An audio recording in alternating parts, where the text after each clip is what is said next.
What?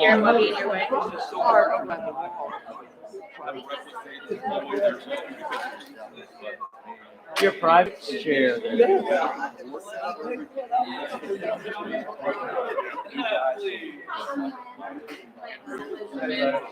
Nice to meet you too. I have to sit on the front row. I'm doing it. Okay. I asked you. I didn't know if I had to, it was just my seat. You have to be yourself.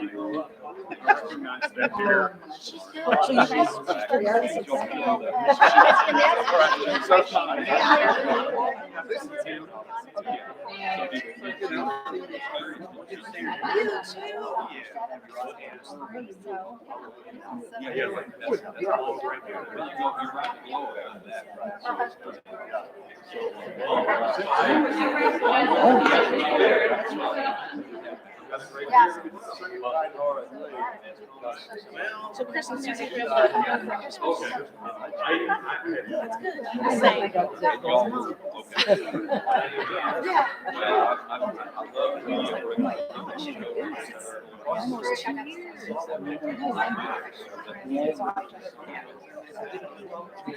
He had come down, to rent a truck. I got to see what they did. I never got to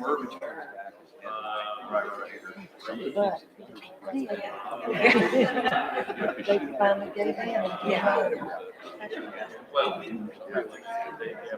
Oh, yeah. no. It's crazy.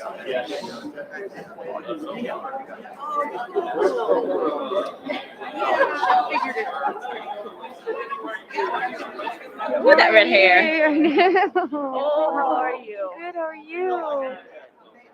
It's been a long time. Good to see everybody. Well, Well, a not few for visitors this. live here. Yeah. Yeah. But I'm gonna grab tissues because I don't.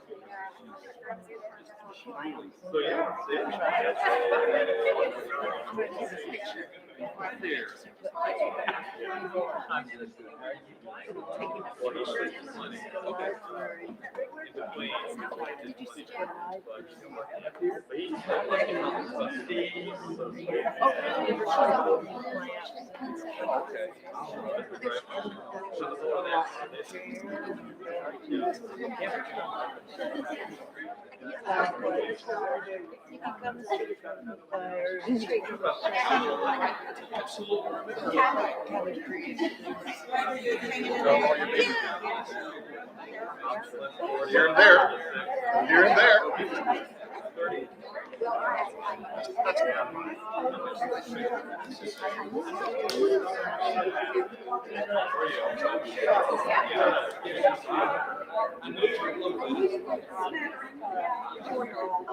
Hello.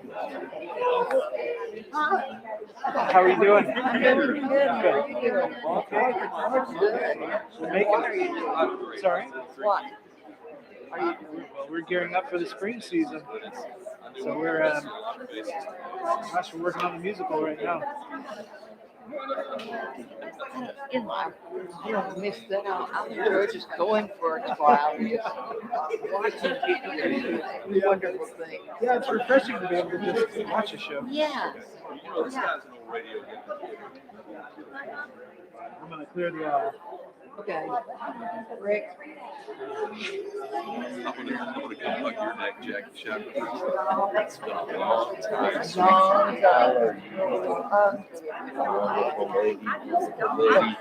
Oh, which one?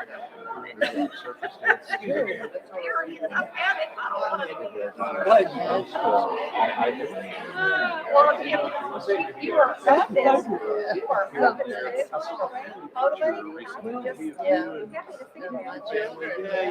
How are they doing? Everybody healthy and well, and grandkids, right? I thought Robin was telling me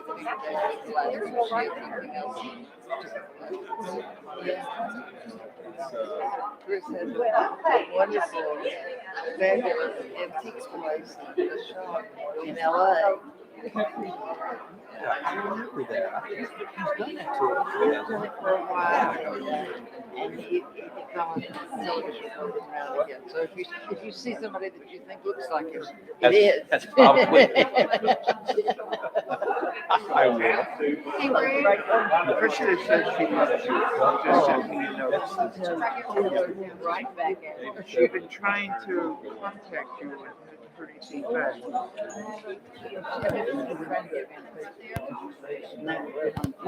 I just don't know. You have like a cell phone or something? Yes, it is. Hey, look at Are you, you Rick. doing the handshake?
Let my life, let it be your love song.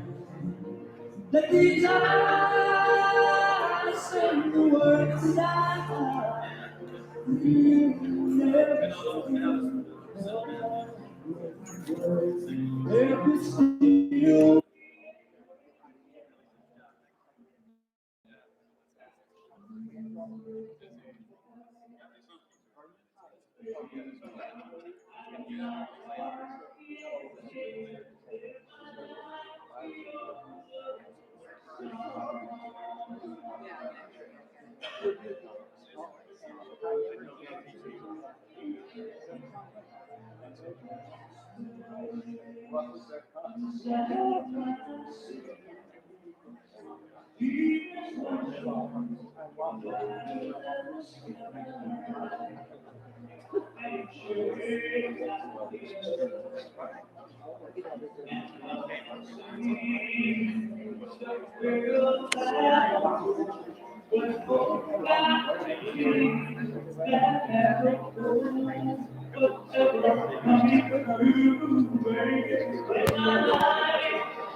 Bury yourself in paper, cram every hour, meetings, committees, phone and life, make command decisions that will make your papers, meetings, committees, and others. Work on the tired old man. Make overtime a way of life. Start early, stay late. So when you reach your bed, even the shiny-eyed TV junkie cannot keep you awake. And maybe in that long, long day, you won't make it. Work is that old man. Make weekends time to do. Mow and water, repair, repaint, repot, replant, so you can mow and water, pile and rake it to the muscles ache and the mind reels with the feet. Then maybe, only in the 4 o'clock morning of a sleepless night, will you sit first.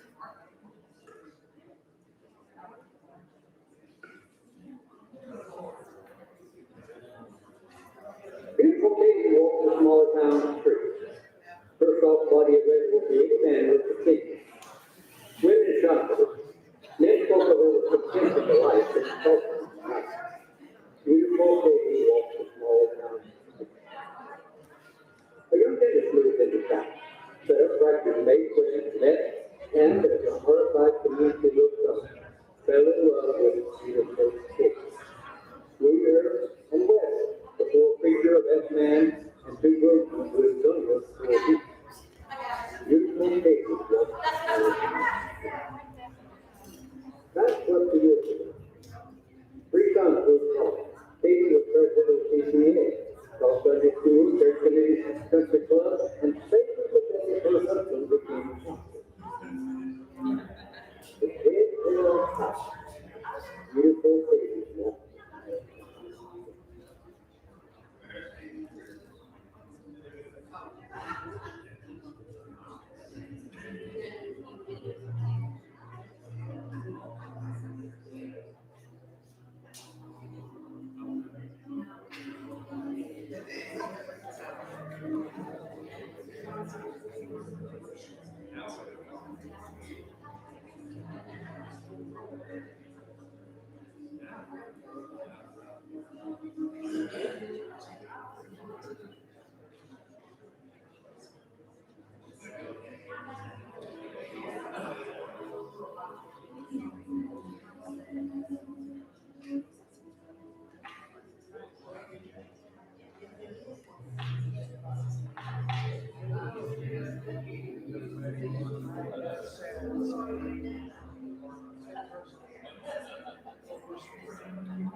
Golden sails across the sky,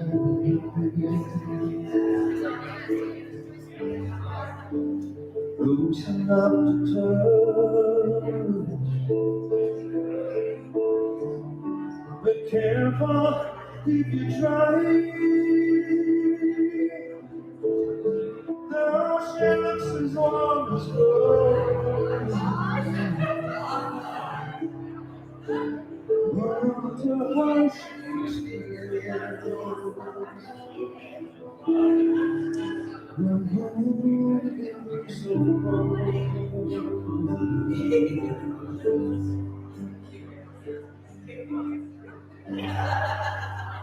Once the sun did shine,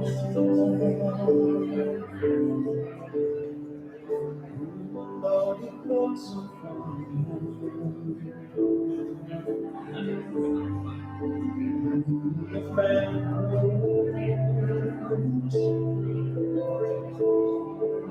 the mountains and the plains, and in the darkest days, and the moons are harsh, it's so hard.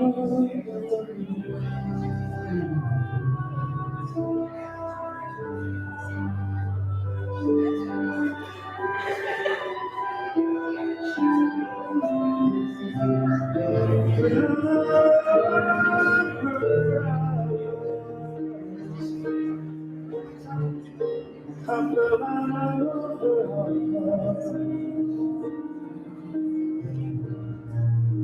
I feel down the place. Yes, I did. Time is my storm. Down I'm very young. And the leaves are harsh. And the sky is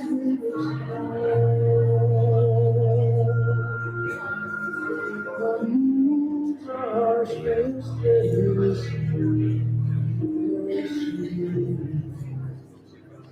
She's hard to call.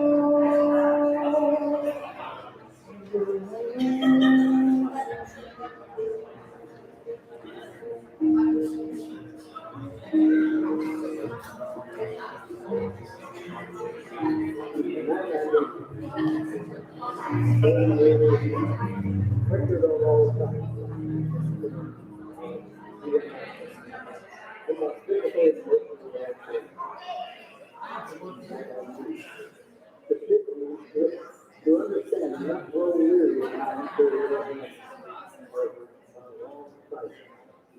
the show my previous foundation stabilized my faith. Tonight I'm needed to give an optimism. For I'm weak and afraid, alone and lonely in a crowd of people. I walk back to the place to come. Tonight, I need you. My heart is sad, my soul is here. What's making more? What's running the clouds are gone, the day is weary. We sing forward, we have faith. Faith of faith, faith of faith, in the cradle of love, in the cradle of love, carry over the deep, carry over the deep, to the haven of God, to the haven of God, when the shadows and the Savior shall fall, and the Savior shall fall. He will not refuse me. In the cradle of love, in the cradle of love.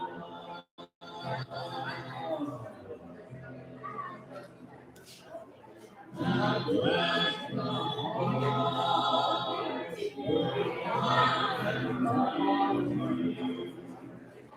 I see the light along the shore.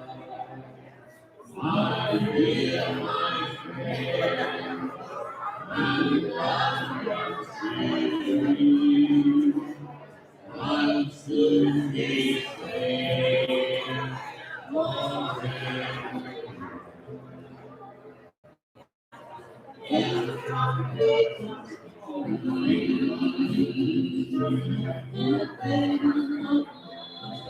cradle of love,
We're going to try this.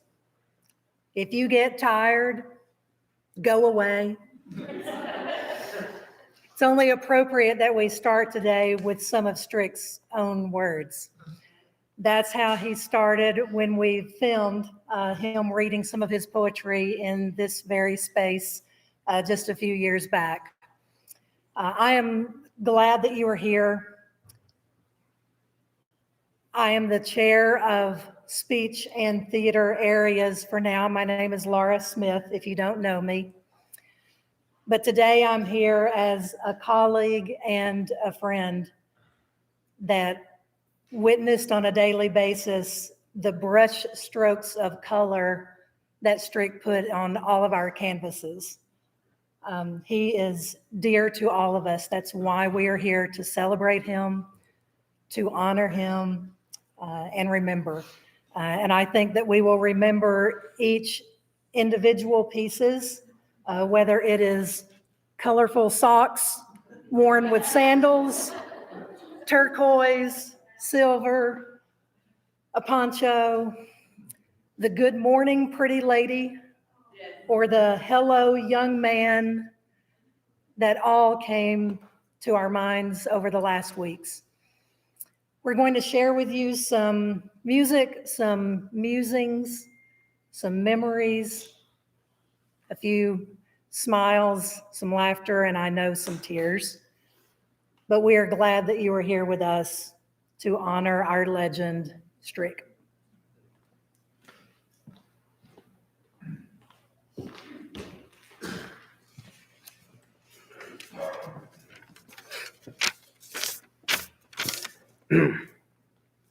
Clarence Strickland Strick. Strick was born Clarence Leon Strickland near B-Rock in Bosque County, Texas, on December 27th, 1933. He was raised in Meridian, Texas by his grandparents and maiden aunt, Vista Auntie Strickland. He graduated from Meridian High School, where he was recipient of the first Brooks Award for Most Valuable Player in football and placed second in pole vault at state. After attending Abilene Christian College for a year, Strick served 3 years in the Army with the 11th and 101st Airborne Divisions. After his service, he attended Weatherford College and East Texas State University, where he graduated with a master's degree in speech, theater, speech therapy, and education. In 1962, he became a member of the Tyler Junior College Speech and Theater Program as technical theater director, a position he held for 47 years. During that time, he designed and rendered over 250 sets for the theater program and many other TJC groups. He taught speech and theater, designed, directed, and acted. Strick thought he had the best job ever. Taught in the morning, worked in the shop in the afternoon, and directed at night. Strick was preceded in death by two brothers, J.O. and Jack Strickland, son-in-law John Cushing, and his good friends, Glenda and Bill. He is survived by a son, Kemp Strickland, two daughters, Sheila Cushing and Shanti Harris. 8 grandchildren, John, Amanda, Drew, Julia, Michael, Anna, Dylan, and Kendall, and 5 great-grandchildren. 1 brother, Danny Strickland, and 2 sisters, Carol and Tony. Also his friends, Crawford, Jackie, Patsy, and Rosalind, and several thousand students.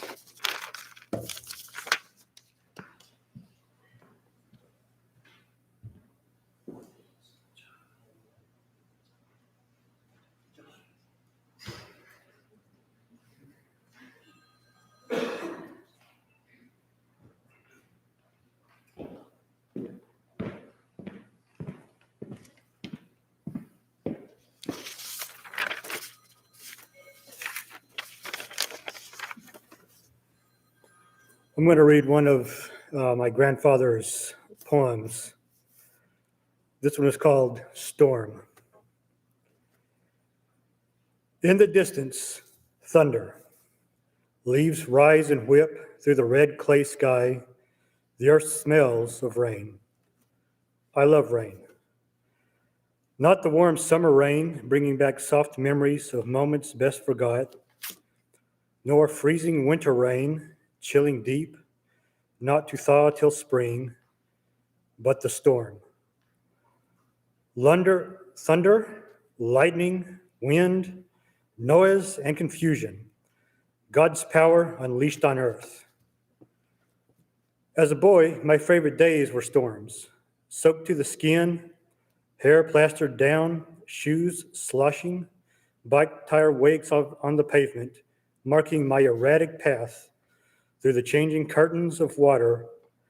Long, ragged tears of light ripped across the blue-black curtain of the sky. Then came the thunder, and the earth trembled beneath the voice of God. I would shout against the thunder, adding my small voice to the din, to be caught and amplified until it became part of the storm. And I became part of the storm. Rain and thunder were part of me, and I was a part of them. Part of the universe, part of God's plan.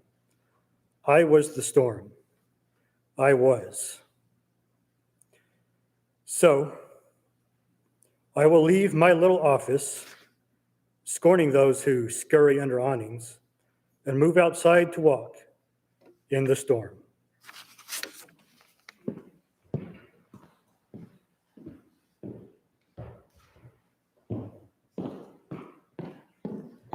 Okay, if anybody is here today and you are wondering why this 38-year-old woman is standing before you in a skimpy dress at a memorial in the middle of winter,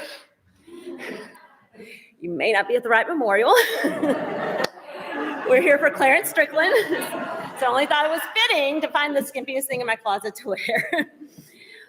My name is Cassie Watson. I was one of Strick's students, and we'll start off with Strick was the reason I went to TJC, and that's a whole nother story in itself. But I'm going to share with you a couple of memories. My first memory of Strick kind of pretty much sums him up.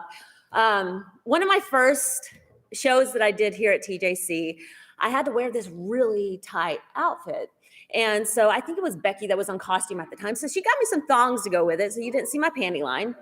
And being a poor college student, I was like, sweet, free underwear, this is awesome. So I was super excited. Well, Strick thought that was hilarious, of course, that I was excited about underwear. So in the future, every opening night of a show, next show that I did, the first opening night, Strick came up to me with a checkbox, and he, you know how Strick got that look in his eye, like I'm up to something, and that hissy laugh that he did sometimes? Well, he handed me the checkbox, I opened it up, and it's a pair of thongs. And so I was like, okay, that's funny. And he did his hissy laugh and he walked away. And so after that, every opening night, Strick would send back a checkbox with a pair of thongs in it for every show that I did. Well, I left here and I went to UNT, University of North Texas in Denton. And my first show there, I was sitting backstage and the stage manager came back and she handed me this checkbox. And I'm like, what? I opened it up and it's a pair of thongs. That was the only reason I knew Strick was there that night was because of that good show gift. And he drove all the way to Denton to see me in my first show at University of North Texas. And he didn't stay after, he didn't say hi. And afterwards, I called him later and I said, Strick, why didn't you say hi to me? Like, you drove all the way there just to see me. And he's like, something to the effect of, well, you didn't want to talk to this old man. You had lots of people to talk to or something like that. And I didn't know if he realized it, but I was performing for him that night. Nobody else was in that room but Strick. Strick was funny and he was a good person, but I didn't realize I didn't realize how good he was until my second year at TJC. It kind of hit home to me. Strick liked pretty ladies, but the one thing about Strick is that he didn't discriminate when it came to giving you the brutal, honest truth about things. He told people the honest truth of what he thought about them. And I always tried to avoid that brutal truth that he would give people sometimes.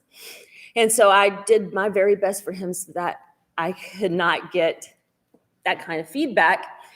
And my second year at TJC, I was having a really, really tough semester physically, mentally.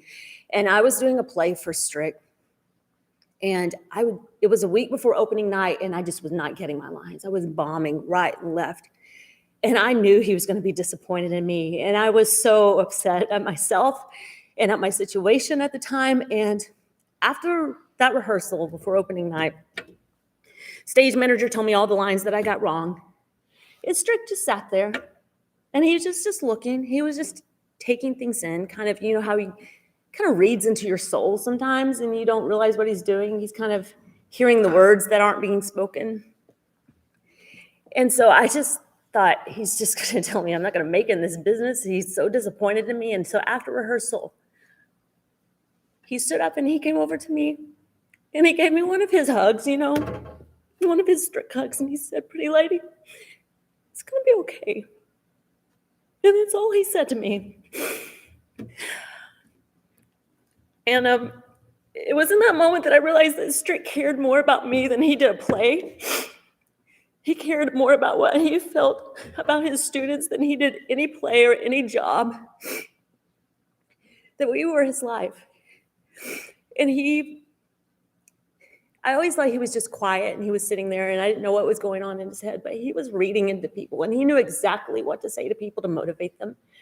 Whether it was the brutal, honest truth or it was, "Hey, pretty lady, it's going to be okay." And you know what? It was okay. And I did great, and it was fine. And it was because he knew exactly what to say to me. And I was thinking about the fact that I have never in my life met someone like Strick.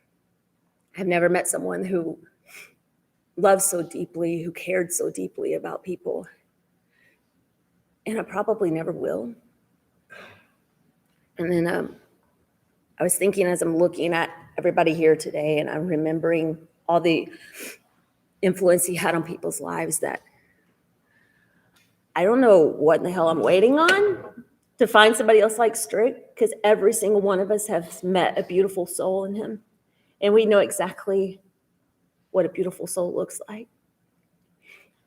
And if each of us can just take a little piece of Strick and live it out in the world, then it'd be that much more beautiful.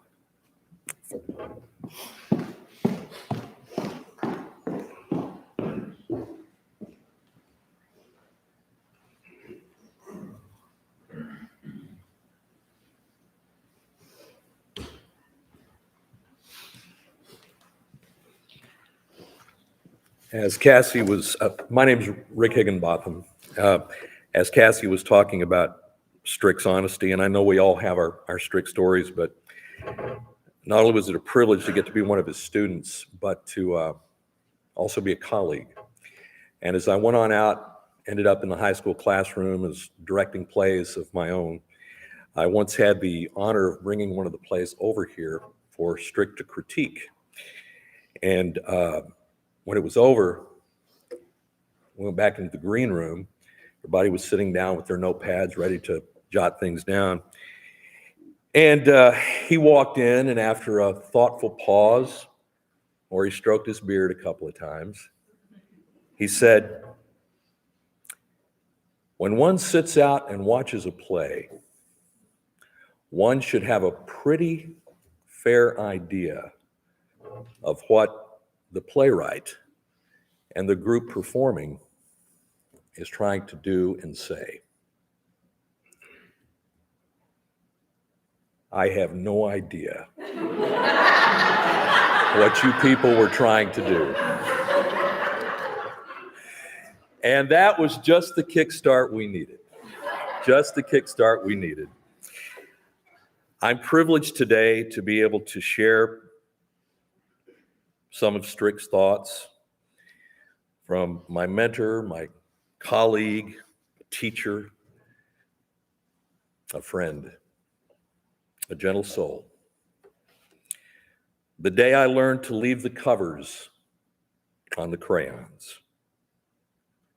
With 6-year-old concentration, he clutched the crayon, filling between the mimeographed lines.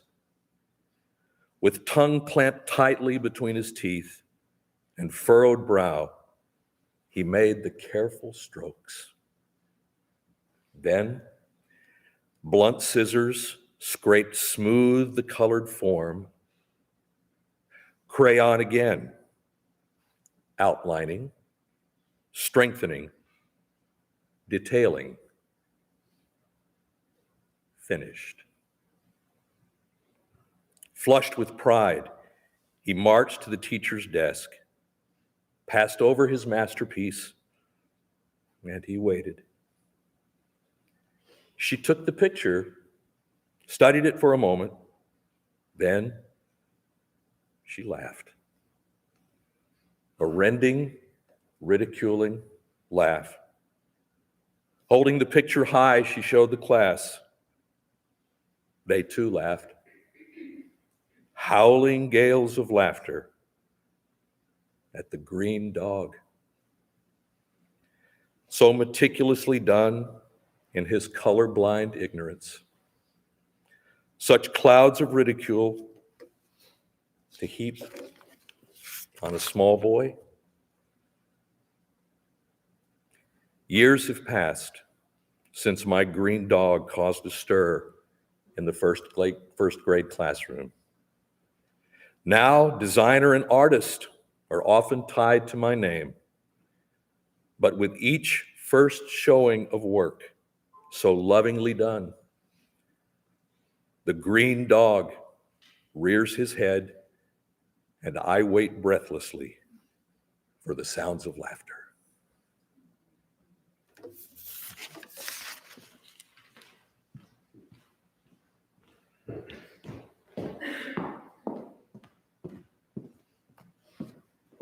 Hello, my name is Laura. I was Laura K. Bateman back in 1990 when I first met Strick.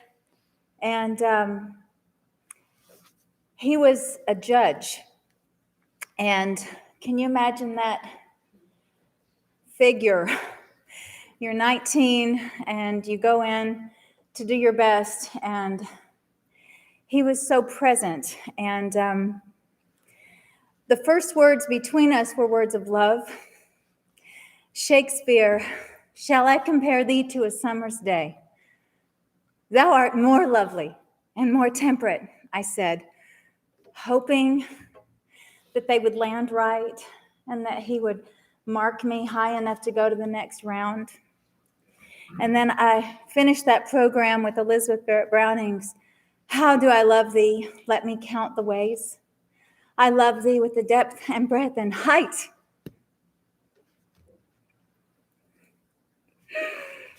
My soul can reach when feeling out of sight.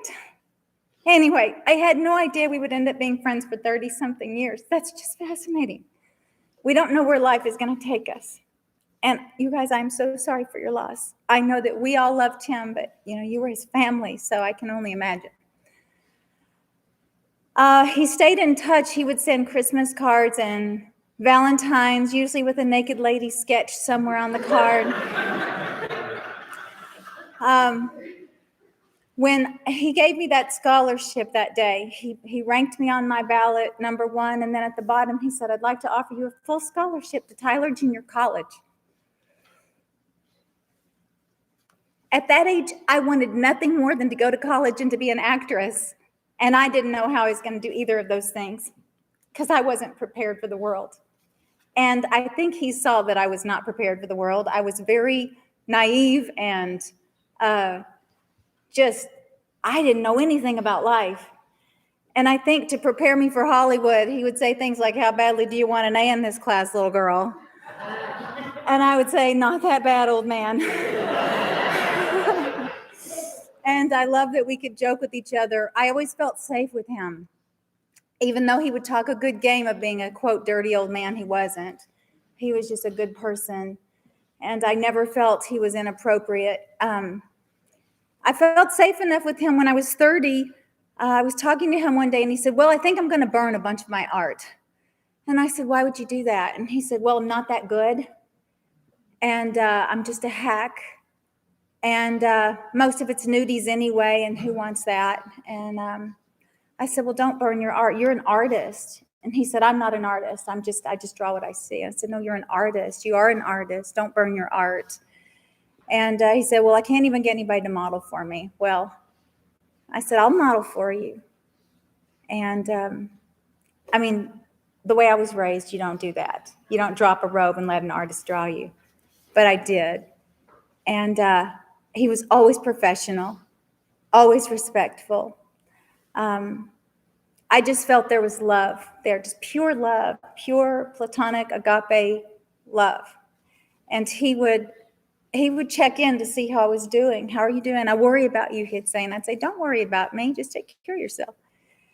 Anyway, here we are in this, I guess, fifth act of a 5-act friendship. And he was my friend. You know, he came in the spring, like last spring, and he helped me figure out how to measure the boards to cut them to put into a camper remodel that I was doing because it wasn't straight. And he knew what he was doing even then. And I wouldn't let him get down on his hands and knees, even though he insisted on helping. And then, you know, he tipped over, he fell in the flower bed. And I said, you know, making an old man work like this, I felt bad. But he insisted. He wanted to help. So I guess I'll wrap by saying I'm truly grateful and honored to have a chance to share. I know every single person in this room has a lot that you could share about him and that he touched everyone here. And the other night I woke up about 2 o'clock in the morning, the day we got the news. And I just started crying and I said, Strick, out loud. And I heard him say, I'm right here, lady. Because he would say that when you would call. Hey, Strick, I'm right here, lady. And I heard that again the other night. I'm right here, lady. And I think he is. So, thanks.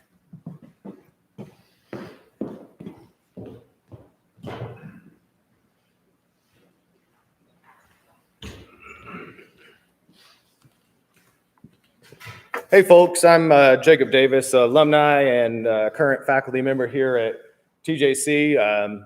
As we all were, I was heavily influenced by Strick. He was the first man to show me what it meant to love unconditionally, a strange boy from West Texas coming here and didn't know anybody. And he was the first person to teach me that your past is what made you, but it isn't what defined you. And those two things stuck with me and made me who I am. And I'm glad that I get to be honored to read one of his poems here today. This poem's titled is Christmas Eve. Don't scowl at me, woman, as you cut me off for the parking place you can't fit your big car into. I'll smile and wait until you do, and then move to the further spot and speak as we walk across the lot. It's Christmas Eve, and I'll not let you steal my joy. Don't snap at the checkout girl, mister, just because the box you have has no price tag. I know you're tired, pushed, and haggard, rushing to get that last gift, then on to another store, and another, and another. But it's Christmas Eve, and she didn't leave off that tag. So I'll smile at her, have correct change, and say thank you and Merry Christmas. Oh, I know that there is hunger and pain and despair, anger, frustration, and fear. And we are too commercial, have forgotten the real reasons there is no peace. But I don't care. It's Christmas Eve. And in a few hours, I'll sit down with those who mean something to me and share a moment from the world. We'll eat the dry turkey and salty dressing, cold biscuits and scorched beans like they were good. The baby can play in his applesauce and no one will reprimand the child who spills his milk. For one moment, before we return to the tasks of life, we'll be easy with each other. So don't glare at me, lady, because I picked up the last teddy bear just before you got there. I understand your anger and need. So I'll examine him closely, squeeze for softness, measure for fit, consider. decide he won't do, and put him back. After all, it's Christmas Eve. Thanks, guys.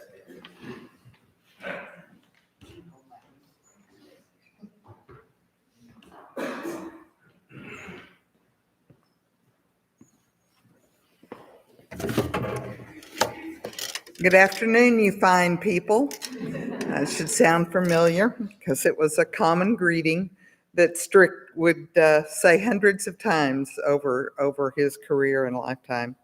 My name is Melissa Hindman, and I am a current faculty member here at TJC in the speech program. And yes, for those of you that are wondering, I still am the director of the competitive speech team along with Joan Andrews and the support of all of the speech and theater faculty here. I had the honor of working with Strick from when I began here in the fall of 1976 to when he retired in January of 2008. That's almost 32 years that we were colleagues and friends. Strick was actually the first person I met in the speech and theater program. I was living in Houston. I drove up to Tyler to see if they might hire me as a part-time faculty member because there weren't any full-time positions. And I had a interview with Dr. Jean Speller Browne, but I'd never been on this campus. Somebody pointed me to the building, the Potter building across the way where we were at that time. And when I opened the door of Potter, there was a rugged-looking man with a shock of black hair, and he had on a paint-splattered jumpsuit. And so I surmised that he was a janitor working. And I asked him if he knew where Dr. Browne's office was, and he graciously, showed me to the door. And then he wandered off, and so I didn't think much more about it. Had my interview with Dr. Browne. Fortunately, she did hire me, and I was so surprised a couple of weeks later when Dr. Browne invited me to come to the first faculty meeting of the speech and theater faculty, and there sat that rugged man. And I found out that he was a faculty member after all. Strick loved to tease people, as several people have alluded to. For many years, when we were still over in Potter, and even when we moved to this building in the 80s, in the spring semester, Strick would occasionally pop into one of my classrooms, interrupting a lecture or roll call or whatever I was doing. He didn't care. And he would say, "Spring is sprung, and all the flowers are a blossom. And if you want to get bit, poke your finger at a possum." And then he would laugh uproariously and leave without saying another word, and leave me to explain to the puzzled students who that was and what was he doing? What was he doing? A dear former student of mine, Lee Mayfield, told me that he used that little poem, that little ditty, as part of the vocal warm-ups for his competitive speech team for many years. And he told me that just this last week. And so I decided that our team here at TJC is going to use it all this year in honor of Strick, and I've already taught it to them, and I'm hoping that teams will continue to say it for years to come so that Strick's humor can continue to live on. All of you know that Strick was colorblind, and one of my favorite Strick stories was when he popped in on a conversation with Jackie Shackelford and I one morning, and he was all excited and exclaimed, "The azaleas in front of the HPE building are beautiful today. You have to go see them. Don't miss them. They are beautiful." And so when Jackie and I left to go to lunch, we decided we had to drive past that HPE building and see these azaleas. And as we were driving over there, we said, "I don't even remember that there were azaleas planted in front of the HPE building, but let's go see them." And imagine our surprise when indeed we saw hedges, not azaleas, and they were covered with gray blooms. They were in full bloom, but gray. And a good reminder that beauty is indeed in the eye of the beholder. Speaking of Jackie, I want you to know that when she was in high school theater, Strick was her student teacher one year. She tells me that Strick was not your typical student teacher back in the 60s. Most of the student teachers back then were pretty quiet, calm, and regimented. Strick was anything but regimented. She said that he was a wild man with that dark hair and spontaneous sayings that would entertain the students.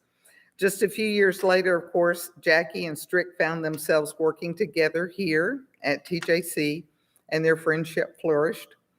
Jackie said to me, "I have known that man most of my life and loved him for who he was." And I think that all of us here can say that we love Strick for who he was.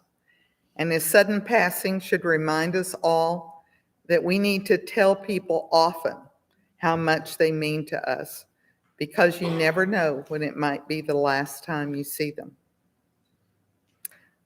I love you, Strick, and I wish I could hear you read more Ferlinghetti poems.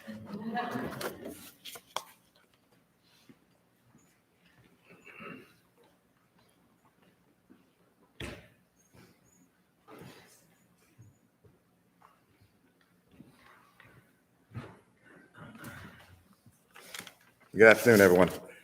I am Huck Huckabee. I first came to TJC in the fall of '74, and I know there are a lot of people here that came here before me, but I think I'm the oldest one.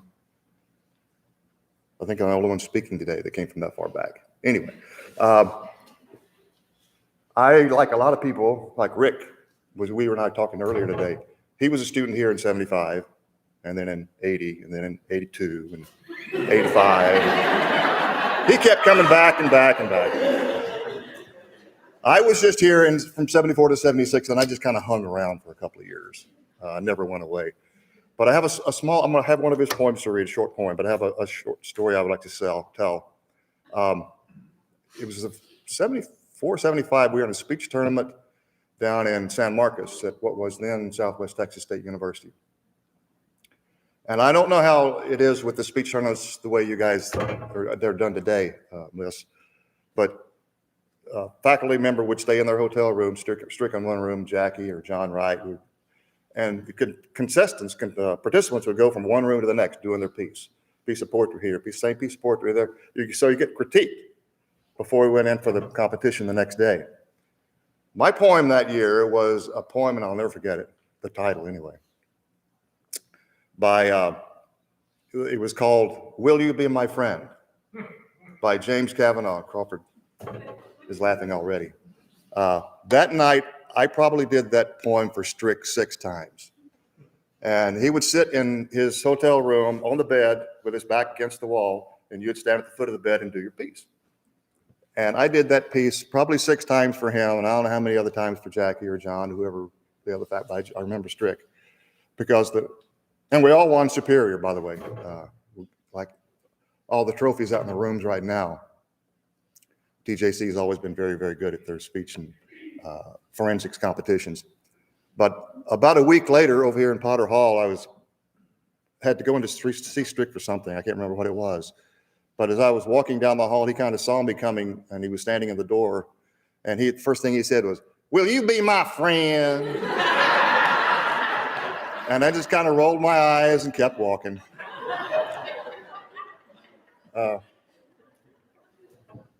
This poem is called "Lady." She sits in the old pickup truck with the doors open with her husband and her father-in-law at the shop in the salvage store. She won't get out. She's ashamed of the old thin faded cotton dress unzipped at the side to fit her pregnant belly.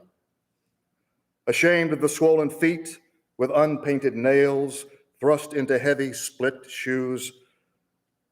A delicate hand pushes a strand of sweat-soaked hair from her slender face. She was pretty once, but hard knocks and poverty have taken their toll. The sparkle is gone from her eyes, the smile from her lips. It's hot in the old pickup truck. So I invite her into the shop to sit in front of the fan, and I respect her feelings by not looking at her.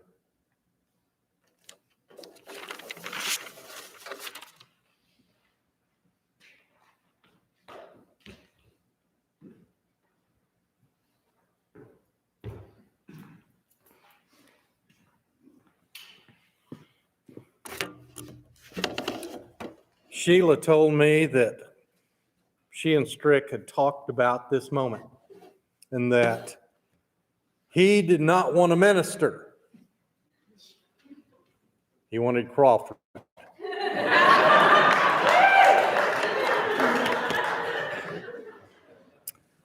And I just smiled and said, do you know I got my license last summer? He has a minister. Now, those of you who know me go, what? And one of my girls asked me if she ever got married, would you marry us? And she found a guy who asked her, and I got my license. And Tony and I flew to North Carolina this fall and married her. Well, Strick, I had the last laugh. He asked if I would do the eulogy. But how many of you heard already? Hey, John. In the film, The Last Samurai, Emperor Meiji asked Aldrin to explain the fallen Katsumoto's demise. He said, tell me how he died. Rather than explaining the fallen hero's death, Aldrin seeks another avenue. He said, I'll tell you how he lived.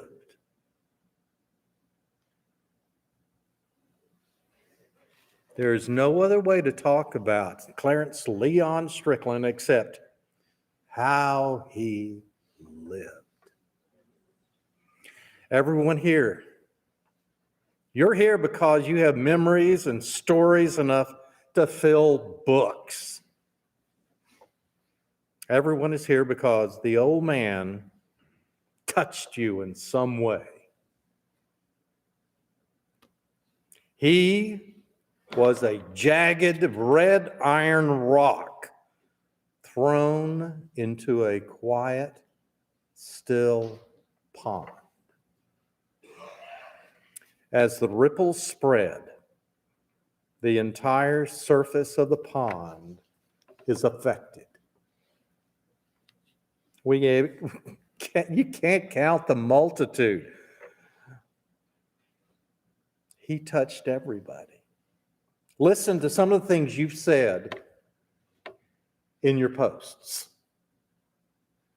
He was a legend, bigger than life, inspiration, a force of nature. He was a giant. He was generous, amazing, a phenomenon. He was so wise, kind, and an icon.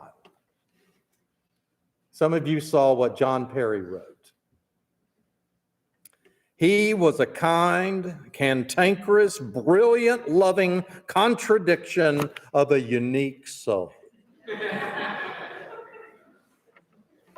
That was Strick. Despite that crusty exterior that some related to Moses, Strick was a product of a loving and caring family that imbued him with a goodness and a kindness reminiscent of his grandfather. and his Aunt Vista.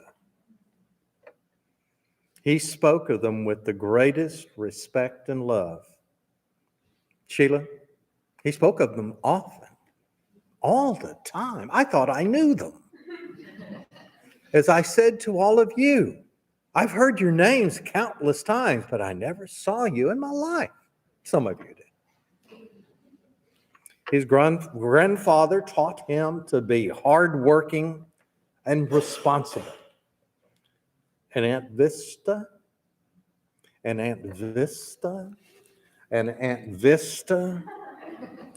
Sheila talks about her special love of children, but also her love of poetry, her love of painting. And now we know.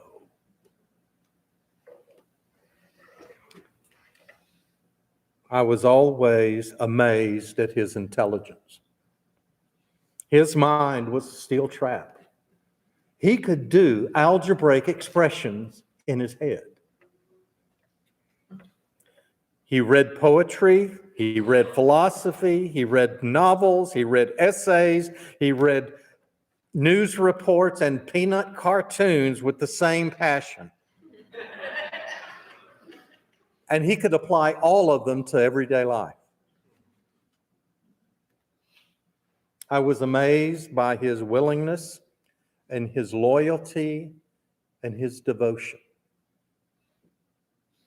Maybe you could say it was his inability to say no.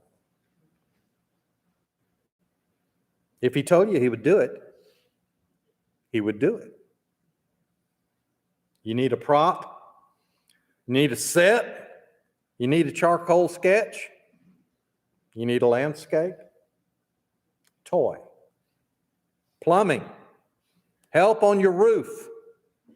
Countless stories tell of him doing all these type of things, plus going to performances and seeing a show. He did me too, and never stay around but left. And you didn't know he was there until he told you later. Just to support you. You were worth his time.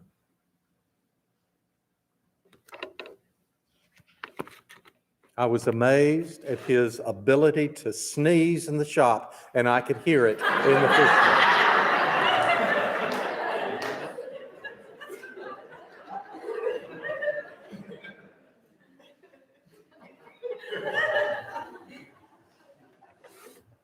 I was also amazed at his uncanny talent. Being in the lobby over in Wise, we were flashing lights and we couldn't get the audience to go back in, and he said, "Leave it to me." And he walked through the lobby and people scurried back inside. It was his very own special personal air deodorizer that he sprayed throughout the lobby. I saw him do it in Albertsons once too.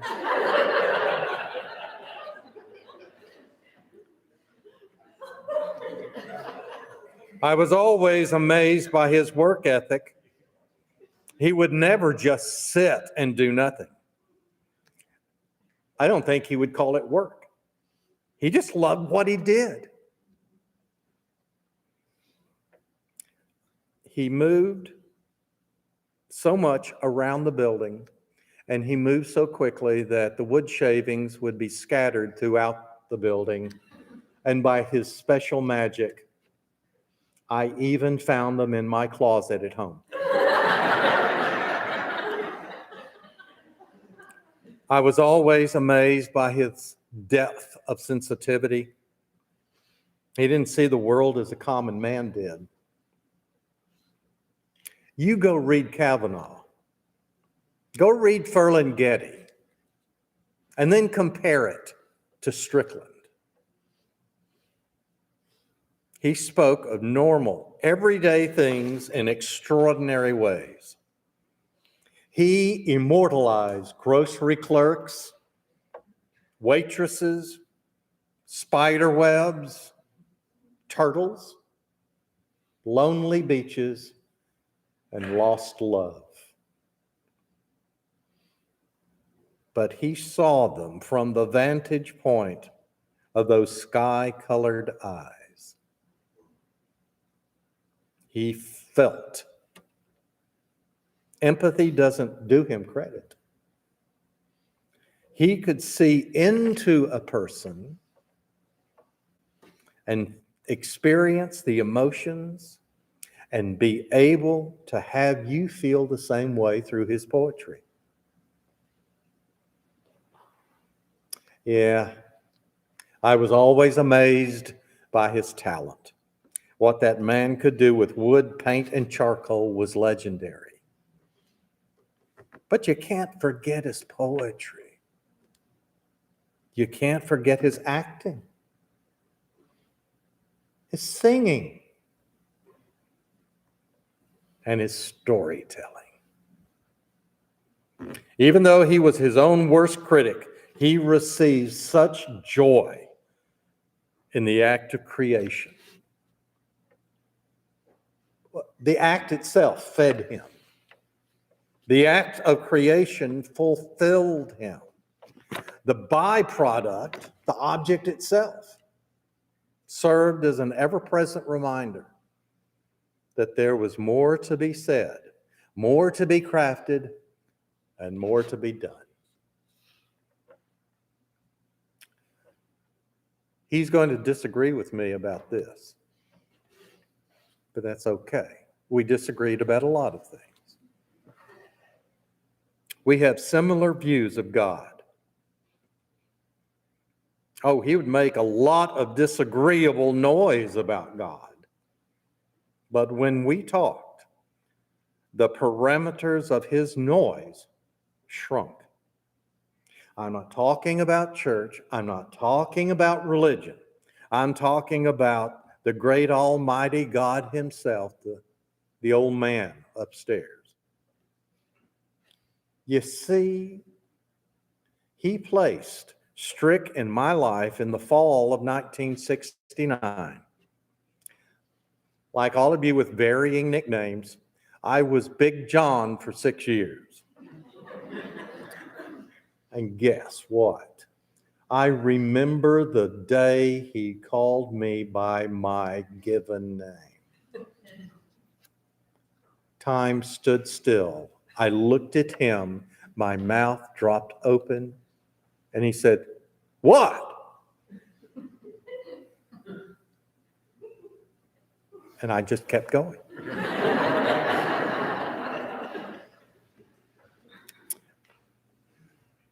And so, if God is perfect, then his plan is perfect. And if his plan is perfect, then Clarence Strickland was the perfect friend to place with me in life. Proverbs says, as iron sharpens iron, so a friend sharpens a friend. And I feel honed to a fine edge. But my honing stone has gone to ashes. As Red says in Shawshank Redemption, I guess I just miss my friend. But he'd say, that's okay. It's good to be missed. But don't get caught up in that. You've got more to do. And this is what he said. And this is what he said. His life had reason. As long as one of his descendants breathed upon the earth, he was there. Within us, he lived. My father, myself, my son, we three were all a part of he. His life would go through generations for years to come.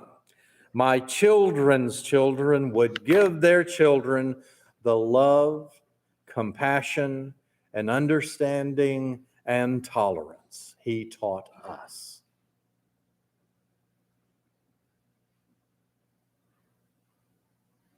He would live forever.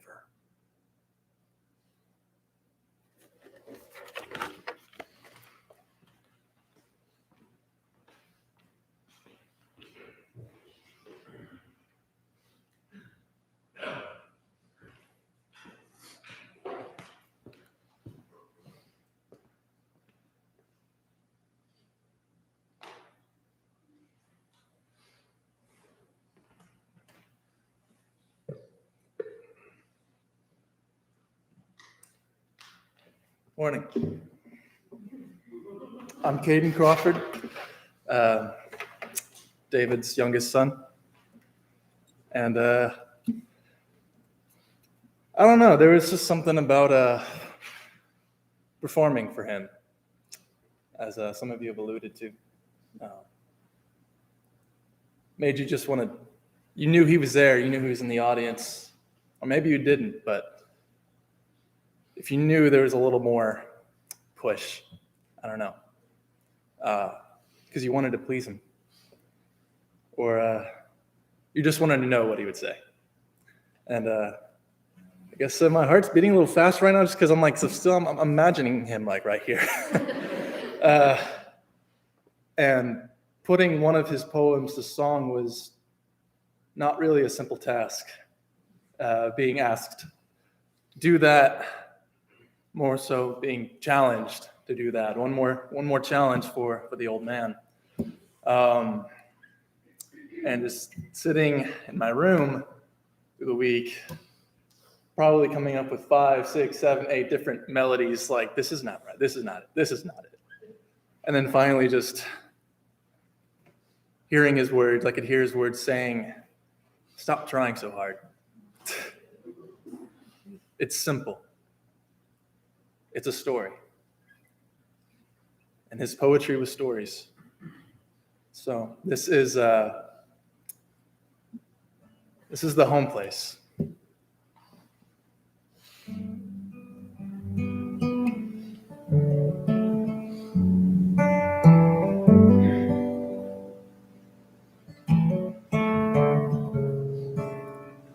Prickly pears, windmill tower in my memories. It's all that's left of the home place. No front gate where I stepped on the rattlesnake, and no fences marking boundaries for the hogs to slop, in the garden to hoe. Only prickly pears in my memories of the steady rhythm of the milk and the pail, Grandpa's hands and the mules, the yellow bus to take me to school, and potatoes under the house for the winter,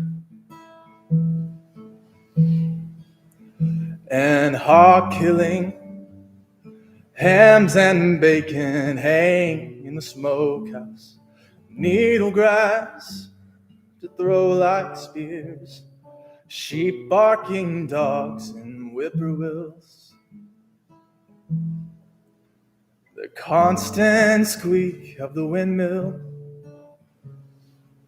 cold fresh pumped water, and even the stock tank with the goldfish is gone. There's only prickly pears and my memories of biscuits and brown beans, barbed wire, stripped cotton sacks in the noisy steam-driven thrasher, the tall stacks of hay bales, my cousins waiting in the creek, throwing rocks in the pond. And honeysuckle moon over the mountain, and the tart taste of cedar berries. And bull nettle playing in the wagon, and dropping potatoes in the long straight rows. Oh, that's all that's left. Oh, that's all that's left.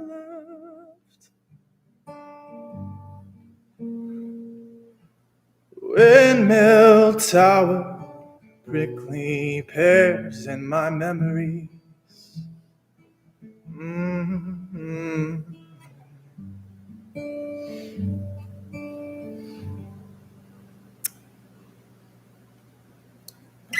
That's it, people.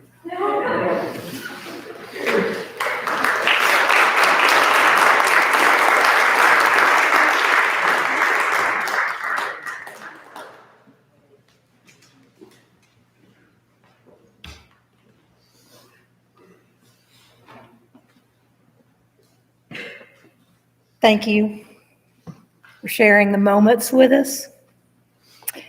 Thank you for sharing Strick with us. As we leave this place today, I want you to know that you're welcome to refreshments in the foyer. I do also want to let you know that Sheila said there are beans and cornbread at Strick's house following this service. I also look around and see everywhere that Strick was, in the seats, in the shop, on this stage, on that scaffold. But the most important thing I see is the part of you that he has touched. And I ask that you leave this place with the memory and the remembrance always of what he has done in your life.